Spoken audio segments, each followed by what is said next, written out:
Welcome, everybody. I hope you are blessed and highly favored, like I am, like Mr. Dr. Corey Alexander is.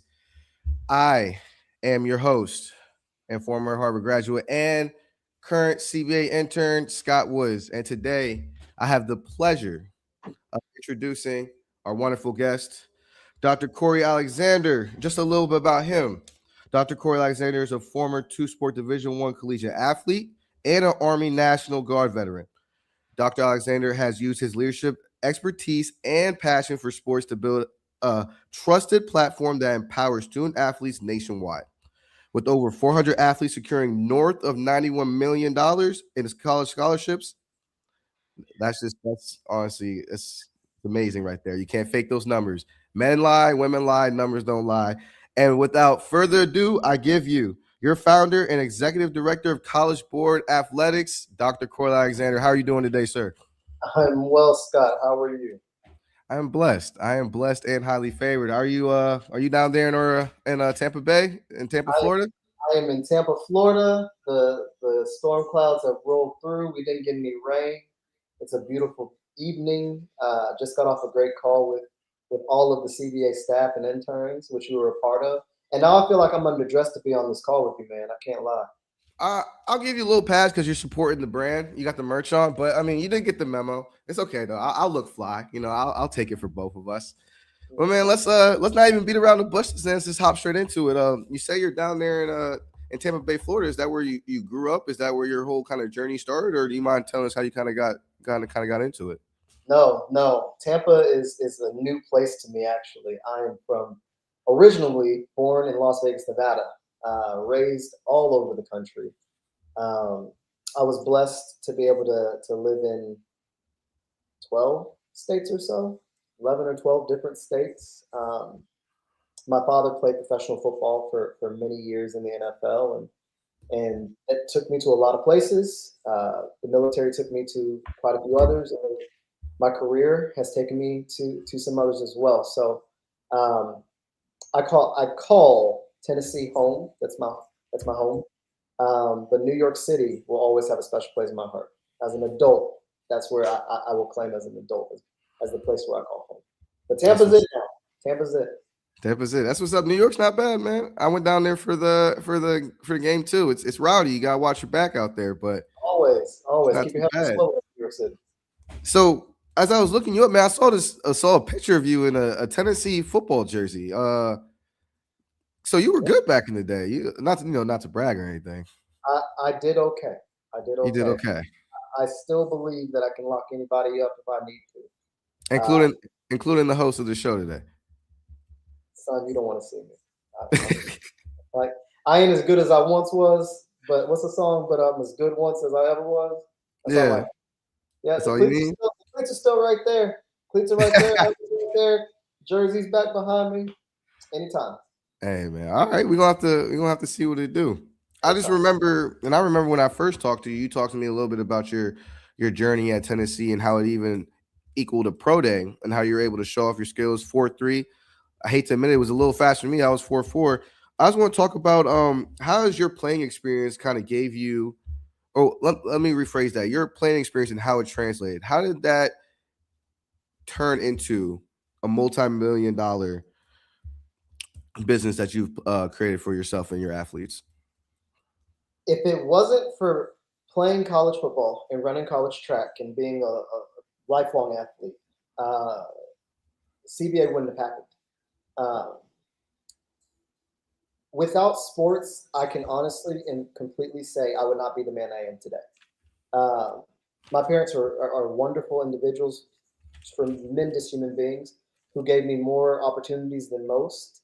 So I'm blessed to say that I had that. But the University of Pittsburgh and then eventually the University of Tennessee helped build me into an athlete that I learned that I wanted to get into business.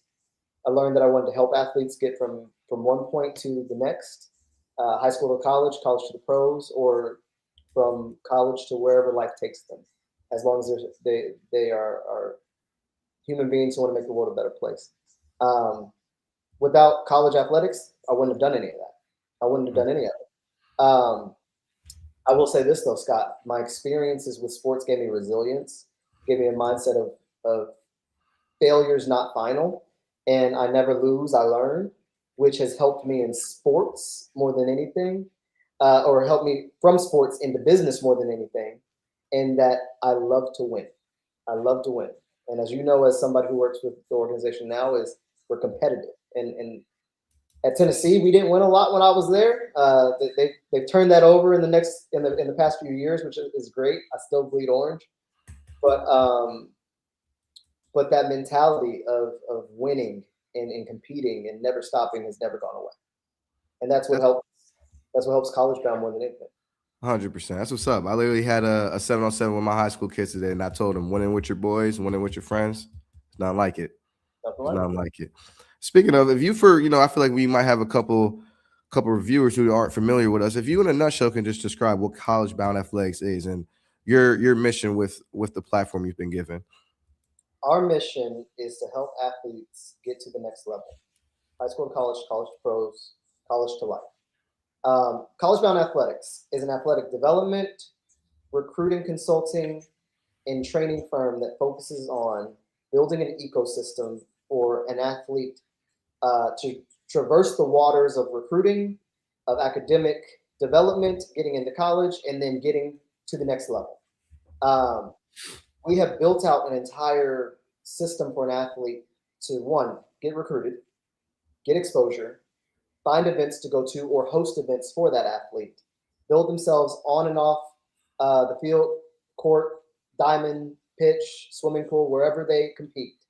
Um, Contact colleges, understand the recruiting process, understand the NCAA eligibility process, and then get to the next level. Um, but we don't just focus on the athletes on the field, off the field.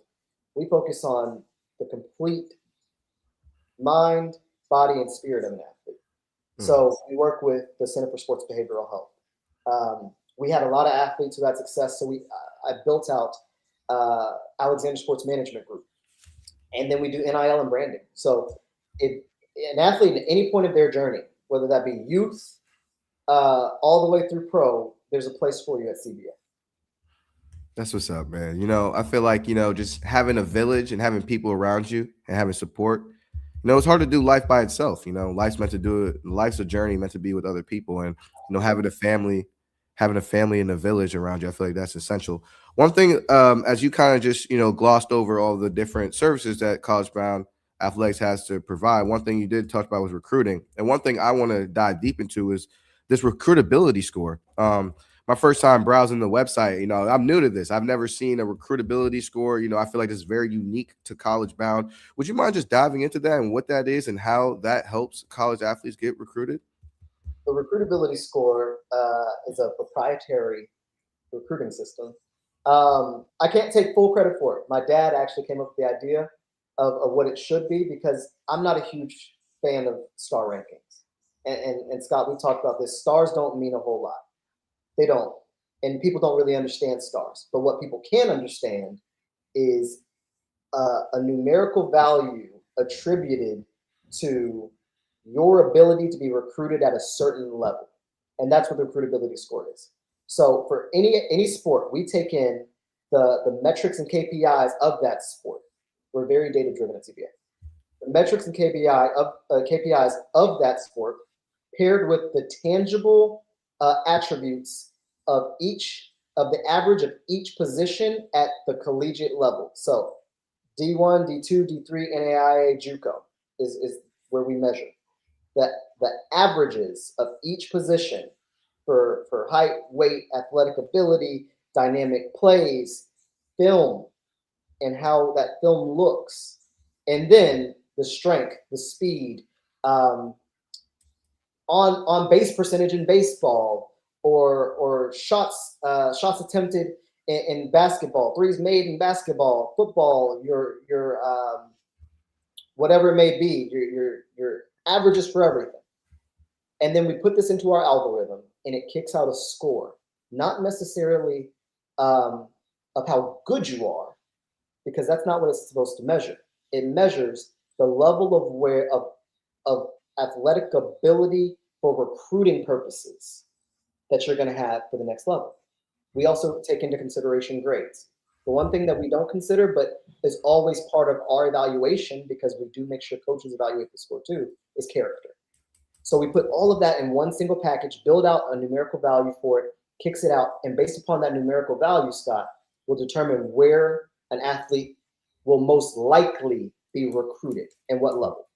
So if you're an athlete from a small town in Nebraska, no offense to anybody in Nebraska, small town in Nebraska, um, your recruitability score for may look a little different from an athlete in Florida in certain categories. Not because you're not as good as that athlete, but because the grade percentage on exposure ability is going to be different than it is in a state like Florida, Texas, Georgia, California. If that Mm. makes sense. No, that Uh, does make sense. so we're very data driven, very data heavy. But we don't want to sell dreams. We want to turn dreams into reality. Mm, But we're going to be realistic with our approach with it. definitely. I think when I first met you, I believe one thing you said at CB, you said one thing we don't do at CBA is we don't lie. I No, remember you said that to me, and I remembered it clearly. It stuck in my head. You said we don't lie, and I feel like that's awesome. To as you know, as a to put it, in simplest terms, that's awesome because sometimes kids get sold a dream and they're not able to reach their full potential because their unrealistic expectations of themselves have been set. We need to give you, hey, you might be a D2 athlete, but you could be a very great D2 athlete. Let's help you build that to be a great, and that's your full potential. And your full potential might be different than someone's full potential because everyone's on a different path. But I really like that. We don't lie. We tell you the truth, and the data backs it up. One thing that I know that kind of just scares me when it comes to collegiate sports because is NIL. Like I feel like we don't know what NIL is. It's only getting bigger by the day. The world's vast. I mean, it's so vast. It's evolving. How do we keep up with NIL? It's really kind of probably one of the more complex conversations in collegiate sports today. So I guess my question to you is, you being a longtime businessman, in your experience, how have you seen NIL change the landscape of collegiate sports, and how are you and your company prepared to use NIL to better market your athletes and businesses? NIL is still the wild, wild west. I remember when NIL rolled out and it changed recruiting. The transfer portal changed recruiting, and NIL was a huge piece of that. I played sports before you could really get paid for it, and then eventually you could. There were lawsuits that happened that kind of set this off. So I was part of those suits, and then NIL, when that legislation came out, the floodgates opened. So how do we stay on top of it? We're a recruiting organization. That is our bread and butter. That's what we do. But with that, we've always been in the marketing game because you have to be able to give exposure to athletes. That's what NIL is. Name, image, likeness is ultimately taking the name, image, likeness of an athlete and being able to market it, and that athlete be able to be compensated for that, for the fact that they wear the number 7, or and then jersey sales with number 7 skyrocket, those kind of things. So we stay on top of the trend of NIL and the way the market is moving NIL by one, being very informed. I look at how much a team spends in every sport almost every day. Social media is great because it gives you that data all the time. And then we always find opportunities for our athletes to be able to, one, make money, two, perform at a high level so that when it comes to branding and opportunities, they are more open to receive them. And then three, the biggest thing that I can say that we do with NIL is make sure that we build relationships. We are a relationship focused organization. Data is king, but relationships are everything. Yeah. And if you don't have good relationships with collectives, with brand partners, with organizations and companies that want to support NIL, and you don't have the athletes that are mature enough, talented enough, and business minded enough to utilize NIL and all of the things that come with it, we're going to fail. So we do our best to make sure our athletes are prepared and that we are prepared for when those opportunities come. No, that's amazing, man. I imagine that it has to be hard when the NIL market is changing, fluctuating on a Every day. daily basis to stay on top of that. Especially with as many athletes as College Bound is able to incorporate over the years. I mean, That's definitely no small feat. So that's definitely a big shout out to you and your team. I do have to kind of throw in a little bone because you used the jersey number 7, and I feel like that was a little personal because I know you used to wear number 7. I feel like you were reminiscing a little bit on your playing days. No idea what you're talking about. That's awesome, man. Well, I also think one thing that separates, college bound athletics from, other institutions similar like it is elite athletic development and academic management, specifically the and academic management part. I feel like the fact that you guys have specialized training programs on and off the field to better enhance your athlete. I remember one thing you did say just in the meeting that we just had is that, like you said, this relationship builds, that the relationship is it builds upon or past what happens, what transpires on the field, on the court, on the diamond. These are relationships that you're building for life, people you can call up right now, right? So I guess my question to you would just be, how are these training programs or academic management, how are they designed to help enhance your athletes athletic and academic development? The name of the game for us is recruiting, right? That is where we have made our mark in sports. NIL and everything else aside, if you don't have a qualifying GPA to play, or you don't have the right GPA and test scores to be able to get into the school, doesn't matter how good of an athlete you are. Doesn't matter how much we work, how the relationships we have, doesn't matter. So academics has to be at the forefront of what we do. So our job is to lay out plans for our athletes that are going to help them be successful academically and then athletically. Part of that was my background, was my parents. They would not let me compete if I didn't have the grades to be able to compete. And that meant anything less than a B was something I had to work at. And that's just the truth. Anything less than a B, you had to work at, and you got to get better. Um, Average is easy, and I tell that to you as someone who works with the organization. It's so easy to be average. C's easy. Some people struggle in school, and we're going to help them get to that C average so they can be eligible. Mm. And then we work towards those B's and A's and those test scores and those ACT preps and SAT preps, finding tutors. I myself have sat down with athletes and said, all right, let's go through your homework and let's see where you can use some support. That's what it comes down to, is relationships, understanding where an athlete is in their journey, working with sports psychologists to where if there's a learning deficiency or a potential learning disorder, understanding that so we can get them the support that they need so that they can be successful, because we can't turn a dream into a reality if we don't have every tool to do so. And the biggest tool that we can use is academic excellence. And if we can't get to excellence, we're going to make you very academically strong. And that's really a huge focus for us. That's great, man. I think people underutilize, underestimate the power of academics. I can relate to you. When I come home and report cards due, mom is waiting by the door. She waiting on that envelope. She opening it. She looking at everything. And if it ain't up to par, ooh wee, you don't want to see that when it ain't up to par. So I felt that, make sure you get A's and B's, and that will propel you to where you want to go in life. Like you said, it's easy to be average, but what can you do to be better than average, to be great, to excel, to separate yourself? Also, I'm also seeing kind of floating around the internet is that where people are trying to take the route, and I bring this up because I know one of the events that's on the College Bound Athletics page is the Ivy League tour. And what I'm seeing now is that people are starting to prioritize an Ivy League education, knowing that you're going to be able to transfer out later and still go get paid. So you could be a potential person with an Ivy League education as well as maybe 100,000 NIL or whatever. And now you're suited well in both worlds, whatever avenue you want to take. Listen, there's so many models to be successful in college, and bar none, the Ivy League is top notch across the board, all 8 institutions. There are other good schools that are great, that are small Ivies, or they may be considered potential Ivies one day. There are 8 schools in the Ivy League. Everybody knows who they are, and some of them are the best institutions in the entire world. So getting an education from one is something that is awesome.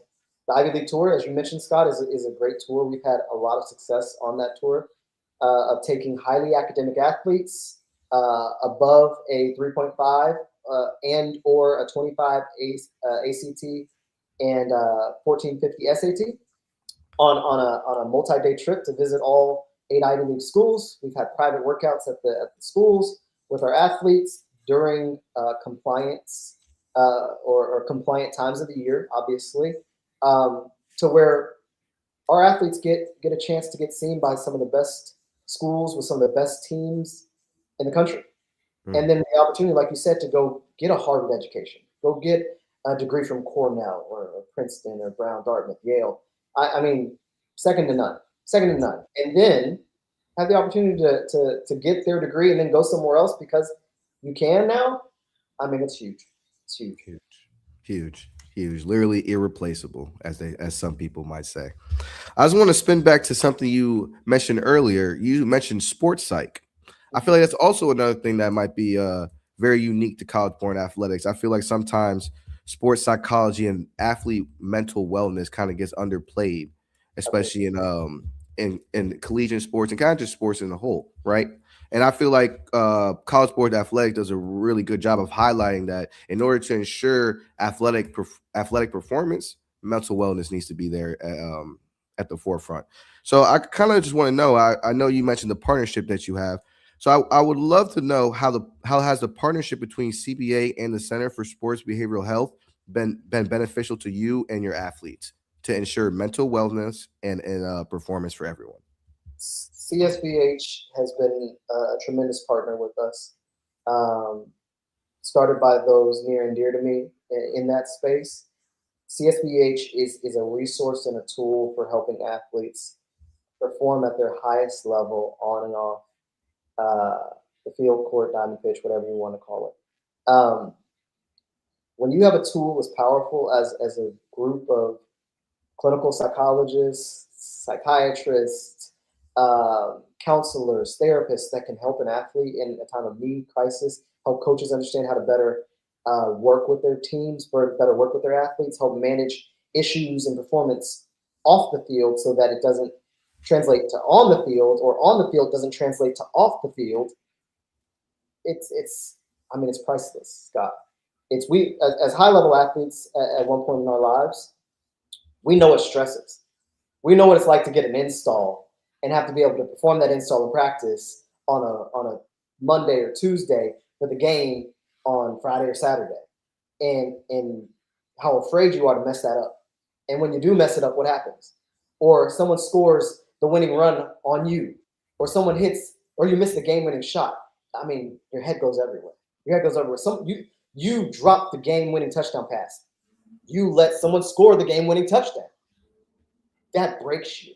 It breaks you because you feel like you let your team down. Mentally, you're struggling with your performance. There's anxiety. There's, you know, bouts of depression when it comes to those things, because as athletes, we are so competitive and wrapped up in what happens on the field that we forget that we're human beings outside Mm. of the game. And CSBH, um, Dr. Nicole Alexander, uh, my wife, people who work with the organization who are focused on getting an athlete mentally prepared for what happens on and off the field, in and out of the sport. I mean, they're saints. Mm. And that partnership has been tremendously important for us, and it's been tremendously beneficial to thousands of athletes and coaches. And I look to continue to build that partnership and build that organization. Definitely, definitely. Yeah, I think some people don't realize that once you start collegiate sports, you have a job. You have a job at 18 years old, a full Full time. time job. I'm in the morning, I'm in the afternoon, I'm in the evening. I'm doing it 6, 7 days a week at 18 for free. Most people. So I Well, totally understand as like you said, me and you have both been collegiate athletes, how that gets taxing, or how maybe in a game plan, like with football play, I'm a receiver. We draw all week, we practice all week for this one play, and in the game, you get one shot. That can be mentally draining, and I think that gets swept under the rug. With just how big college sports is, how every moment and every game is just the next big thing. It's definitely hard, and I feel like that's something that CBA does well to make sure that their athletes they're humans. They're not machines. They're humans, and make sure that we keep that humanity. Um, we did brush across some events. We talked about the Ivy League tour. Another event that's coming up that really has my head like all the way in it is the girls flag football camp, well, with college bound athletics and Columbia football and John Poppy, um, August 1st through the 2nd, Columbia University at Manhattan, New York. Right? I have the details correct, sir. Right? We do. I do. Could you tell us a little bit about that camp and specifically what the girls that are attending the camp do and learn while participating there? I'm so excited about this. As we know, women's sports are near and dear to my heart. From coming from a family of athletes, but when I look at women's flag football and girls flag football, this camp is going to be something that we don't have enough of. At this Mm, camp, we have from 6 years old to 22 of athletes who want to grow in the game of flag football, who want to develop their game, who want to learn from NFL, college, high school, club, and and probably some Olympic coaches because uh, it's going to be in the Olympics in 2 years. Um, Learn from these coaches from all around the country, and then have an opportunity if you are recruit uh, recruit eligible and you're recruiting age, potentially get a college scholarship during mm. the recruiting and exposure combine. It's an amazing opportunity. Coach John Poppy, head coach of Columbia football. I'm going to shout him out. I know he has a daughter who's going to be at the camp, who's going to compete. So I know he's over the moon and jazzed about it, which gets me jazzed about it. Um, this camp is going to be one revolutionary for the area. Two, it's going to highlight athletes from around the country and give opportunity for girls to showcase their skills, to learn and develop in the Big Apple, which is the greatest city in the world to me. Um, and just the time to fellowship, to learn, to have seminars with recruiting, with social media, with sports psychology, and with leadership as well involved. 2 day camp, gonna be great.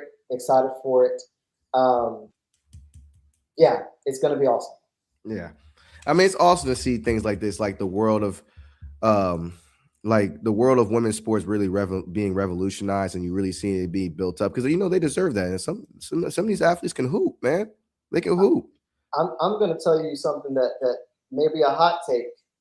Girls, one, are more coachable than boys. Just they're more coachable than boys. They're honestly more competitive, and when they get after it, oh man, it's so much fun to watch. So much fun to watch.